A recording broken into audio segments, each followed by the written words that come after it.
Hi viewers, మనం వచ్చేసి ఉపవాచకము స్ఫూర్తిదాతలు అనేటువంటిది చూస్తూ ఉన్నాము. ముగ్దాం 10వ తరగతి Telangana government second language ముగ్దాం Mohiuddin అనేటువంటి వ్యక్తి గురించి మనము తెలుసుకుందాము. నిజాము నిరంకుశ పాలనలో భూస్వామ్య వ్యవస్థలో నలిగిపోతున్నటువంటి తెలంగాణను జాగృత పరచడానికి నవ తెలంగాణ నిర్మాణం కొరకు చైతన్యవంతమైనటువంటి పాత్ర వహించినటువంటి ప్రముఖులలో ప్రత్యేకంగా పేర్కొనవలసినటువంటి ప్రజానాయకుడు, బహుముఖ ప్రతిభా సంపన్నుడు ముగ్దాం మొహయుద్దీన్ అన్నమాట. ఈయన నిజాంలో వచ్చేసి నిరంకుశ పరిపాలన అనేటువంటిది ఎక్కువగా జరుగుతుంది.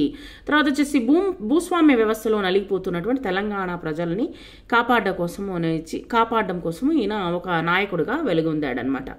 ఈయన సంగారెడ్డి జిల్లా ఆందోల్లో 1908 ఫిబ్రవరి 4న జన్మించారు. అంటే స్వతంత్రం రాకముందే ఈయన జన్మించడం జరిగింది. ఈయన పూర్తి పేరు అబూ సయూద్ మొహమ్మద్ ముగ్దాం మొహయుద్దీన్ అనమాట.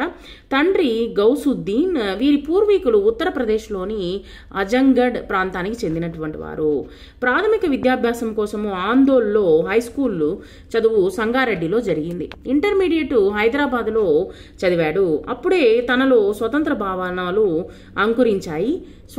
స్వంత కాళ్లపై నిలబడి జీవితాన్ని గడపాలనేటువంటి ఆలోచనలు ఏర్పరచుకుని ట్యూషన్స్ చెబుతూ పత్రికలు అమ్ముతూ చదువుకున్నాడనమాట. వీరి రచనా వ్యాసంగము 1933లో పచ్చ శాలువా పీలి దుషాల్ అనేటువంటి కవితా ఖండికలోని ప్రారంభమైంది. 1937లో వచ్చేసి ఉర్దూ నాటకాలు అనే విషయం మీద పరిశోధక వ్యాసం వ్రాసి ఉస్మానియా యూనివర్సిటీ నుంచి ఎంఏ పట్టం పొందారనమాట. ఈ వెంటనే ఆయనకు సిటీ కాలేజీలో ఉర్దూ లెక్చరర్గా ఉద్యోగం వచ్చింది. ఉస్మానియా యూనివర్సిటీలో చదువుతున్నప్పుడే కవిగా, నాటక రచయితగా, నటుడిగా పేరు పొందారనమాట. బెర్నార్దుషా నాటకానికి హోష్కే నాకూన్ అనేటువంటి ఉర్దూ అనుసరణ రాసి హైదరాబాద్లో రవీంద్రనాథ్ ఠాగూర్ ఎదుట ప్రదర్శించారనమాట. ఠాగూర్ ఆ నాటకం చూసి ఆనందం పట్టలేక ప్రదర్శన అయిపోగానే స్టేజీ పైకి వెళ్లి ముగ్దాంను అభినందించారు. తన శాంతినికేతన్కు వచ్చి చదువుకోవలసిందిగా ఆహ్వానించారనమాట. ఇట్లా విశ్వకవి రవీంద్రుడినే మెప్పించినటువంటి ఘనత ముగ్దాంది. విద్యార్థి దశ నుండే ముగ్దాంలో వామపక్ష భావజాలము ఉండేది. మార్క్స్ ప్రభావం అధికంగా ఉండేది. 1939లో నాగ్పూర్లో స్థాపించబడినటువంటి హైదరాబాదు విద్యార్థి యూనియన్ ఏర్పాటులో ఈయన పాత్ర ప్రముఖమైంది. 1941లో జరిగినటువంటి ప్రపంచ పరిణామాలతో మన దేశంలో కమ్యూనిస్టు పార్టీ ప్రభావము పెరగసాగింది. ఇందులో భాగంగా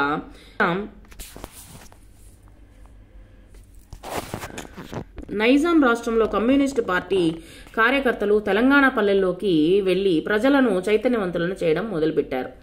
ముగ్దాం తాను చేస్తున్నటువంటి లెక్చరర్ ఉద్యోగానికి రాజీనామా చేసి పూర్తి స్థాయిలో కమ్యూనిస్టు ఉద్యమానికి అంకితమైనాడు. ఆ తర్వాత వచ్చేసి హైదరాబాద్ సంస్థానంలో ముఖ్యంగా తెలంగాణలోని ప్రతి జిల్లాలో, తాలూకాలో, గ్రామంలో జరిగేటువంటి సభల్లో పాల్గొని ఆనాటి ప్రభుత్వ నిరంకుశ పాలనను, అంటే మనకు స్వతంత్రం రాకముందు మనము నిరంకుశత్వంలోనే ఉన్నామన్నమాట. బ్రిటిష్ వారి యొక్క పరిపాలనలో ఉన్నాము. ప్రభుత్వ అధికారులు, జాగీర్దారులు తర్వాత దౌర్జన్య చర్యలను నిశితంగా విమర్శించేవారనమాట. భారత స్వాతంత్ర సమరంలో కూడా పాల్గొనవలసిందిగా ప్రజలను ఉద్బోధించేవాడు ఆయన ఉపన్యాసము వినడానికి ప్రజలు వేల సంఖ్యలో వచ్చేవారు. నానాటికి రాష్ట్రంలో ముగ్దాముకు పెరుగుతున్నటువంటి పలుకుబడి, ప్రఖ్యాతిని చూసి ప్రభుత్వం సహించలేకపోయింది. బ్రిటిష్ ప్రభుత్వాన్ని విమర్శించినందుకు అరెస్టు చేసి 3 నెలల జైలు శిక్ష అనేటువంటిది విధింపచేసిందనమాట. ఆ తర్వాత 1944-46 మధ్య కాలంలో కార్మికుల రక్షణ కోసం చట్టం చేయడానికి పోరాటం చేశారు. ఎన్నో కార్మిక సంఘాలను స్థాపించి కార్మికుల సంక్షేమం కోసం కృషి చేసినటువంటి మహనీయుడు అనమాట మగ్దూమ్.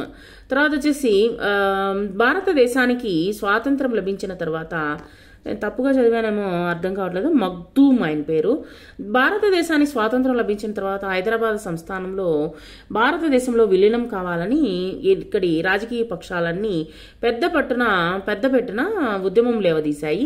కమ్యూనిస్టు పార్టీ ప్రముఖ నాయకుడైనటువంటి మగ్దూమ్ ఈ ఉద్యమంలోనూ పోరాటంలోనూ ప్రముఖ పాత్రను వహించారనమాట. 1948 సెప్టెంబర్ 17న పోలీస్ చర్యతో హైదరాబాద్ సంస్థానము భారత యూనియన్లో విలీనమైంది. తదనంతరము కమ్యూనిస్టు పార్టీ సార్వత్రిక ఎన్నికల్లో పాల్గొనడంతో మగ్దూమ్ హుజూర్ నగర్ నియోజకవర్గం నుంచి శాసనసభకు ఎన్నికైనాడు. తర్వాత 1957లో శాసన మండలి సభ్యుడిగా ఎన్నికై ప్రతిపక్ష నాయకుడిగా పనిచేసి ఉత్తమ ప్రజాప్రతినిధిగా ప్రఖ్యాతి పొందాడనమాట. అసెంబ్లీలో మాట్లాడినా, కార్మిక సంఘాల్లో మాట్లాడినా ఆయన వాగ్దాటికి ఎదురుండేది కాదనమాట.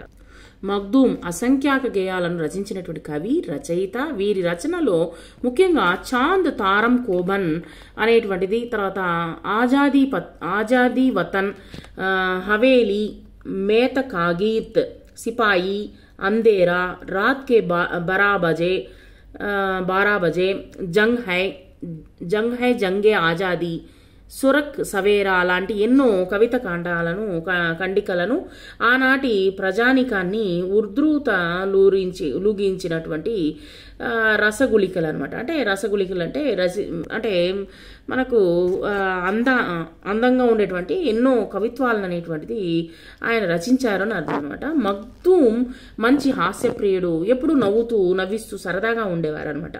హైదరాబాద్ రాష్ట్ర అసెంబ్లీలో బూర్గుల రామకృష్ణారావు ముఖ్యమంత్రిగా ఉన్నప్పుడు పూల్చంద్ గాంధీ ఆరోగ్య మంత్రి, ప్రతిపక్ష నాయకుడైనటువంటి మగ్దూమ్ ఆ శాఖలోని లోపాలను ఎత్తిచూపుతూ పూల్చంద్ కాంటే బహూత్, పువ్వులు కొంచెము ముళ్ళేమో ఎక్కువ అని చలోక్తి విసిరి గాఢమైనటువంటి విషయాన్ని కూడా సున్నితంగా హాస్యాన్ని జోడించి చెప్పారనమాట. మగ్దూమ్ పాయిరే ఇంక్వలాబ్ అనేటువంటి బిరుదు పొందారనమాట. తర్వాత నీతికి, నిజాయితీకి, ఆశయ పటిమకు, నిస్వార్థ సేవకు మారుపేరు మగ్దూమ్. శ్రమజీవులు, పీడిత వర్గాలు, సామాన్య ప్రజల కొరకు తన జీవితాన్ని అంకితం చేసినటువంటి మగ్దూమ్ 1969 ఆగస్టు 25వ తేదీన ఆయన మరణించడము జరిగిందనమాట. Thank you very much.